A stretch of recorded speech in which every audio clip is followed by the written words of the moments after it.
গত 15 বছরে অনেক প্রার্থী রয়েছেন যারা বিভিন্ন জায়গায় ঋণ খেলাপি হয়েও এবং তাদের যে হলফনামা নির্বাচন কমিশনে জমা দিয়ে থাকেন সে বিষয়ে তারা অনেক ছল ছাতুরির আশ্রয় নিয়ে থাকেন। সে বিষয়ে আমরা তাদের কাছে দাবি জানিয়েছিলাম যাতে নির্বাচনের 3 মাস পূর্বেই যারা হলফনামা বিশ্বাসযোগ্য কিনা এই বিষয়গুলা বিভিন্ন ইনভেস্টিগেশনের মাধ্যমে করে দ্রুত এটি মামলার মাধ্যমে এবং দ্রুত তাদের যে কাগজপত্র রয়েছে সেগুলো চেকের মাধ্যমে দ্রুত নিষ্পত্তি করা হয় সেই বিষয়টা বিবেচনাধীন করার জন্য আমরা তাদের কাছে জানিয়েছি।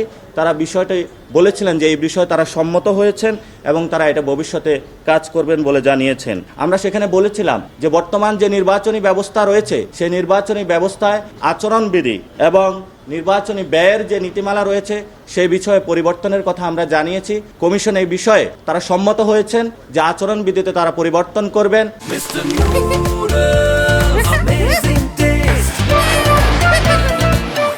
এবং নির্বাচনী যে ব্যয় রয়েছেন সেই বিধিমালাতেও তারা পরিবর্তন করবেন।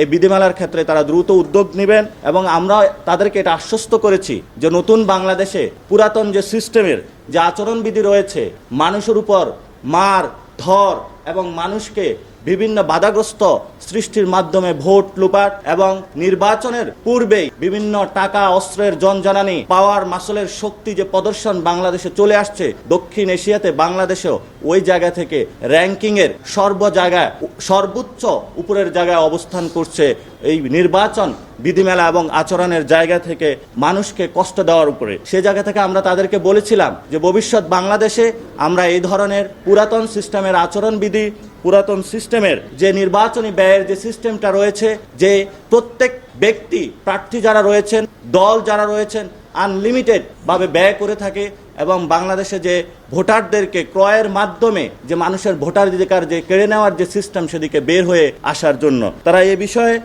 বিবেচনাধীন এবং তারা কাজ শুরু করেছেন এবং তারা সুন্দর একটি বাংলাদেশের মানুষের কাছে গণ অভ্যুত্থান পরবর্তী ইলেকশন উপহার দেওয়ার জন্য বিষয়ে সম্মত হয়েছেন। আমরা বলেছিলাম যারা ঋণ খেলাপি রয়েছেন তাদেরকে যাতে নির্বাচনী প্রক্রিয়ার মধ্যে না আসতে দেওয়া হয় এবং এই বিষয়ে পূর্ববর্তী সিদ্ধান্ত 3 মাস পূর্বে যাতে সিদ্ধান্ত নেওয়া হয় সে বিষয়ে আমরা তাদের কাছে দাবি জানিয়েছিলাম। সে বিষয়ে তারা সম্মত হয়েছেন এবং তারা এই বিষয়টি বিবেচনাধীন রেখেছেন। কমিশনে যখন মিটিং হবে সেখানে তারা উত্থাপন করবেন, সর্বসম্মতিক্রমে তারা এই বিষয়ে সিদ্ধান্ত নেবেন।